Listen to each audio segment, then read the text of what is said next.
आजची मुलं बाहेरून स्मार्ट दिसतात, पण आतून किती तुटलेली असतात. कारण त्यांच्यावर असणारी आपण मोठी माणसं, समाज, नातेवाईक आणि कधीकधी पालक यांची आजन्म अपेक्षा. आपला समाज प्रत्येक मुलासाठी एकच साचा बनवतो आहे.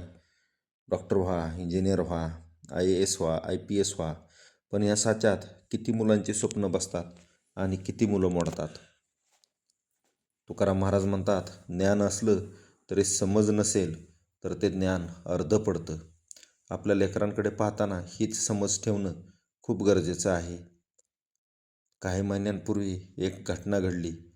12वीला असलेल्या तेजस्वी मुलीचे गुण कमी आले. घरी ताण, बोलणे, अपेक्षा, रात्रभर ती विवळत पडली होती. पण सकाळी कुणाला वेळ नव्हता तिचं मन ऐकण्याचा आणि ती परत उठलीच नाही.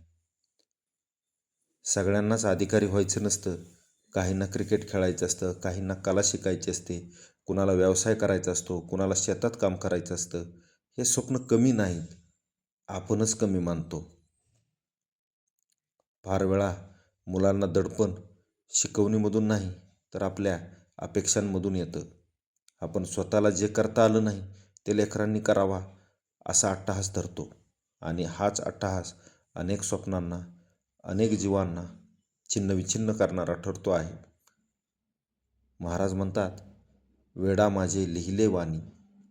याचा अर्थ आपल्या बोलण्यात भाव असला, करुणा असली तरच ते दुसऱ्याच्या मनापर्यंत पोहोचतं.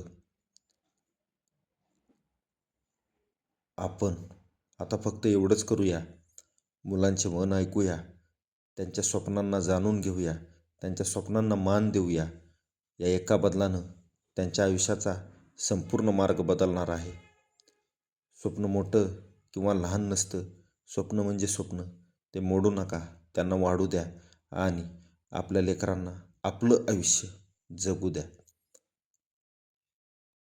प्रत्येक स्वप्नाला आकाशात उडण्याचा अधिकार आहे. धन्यवाद.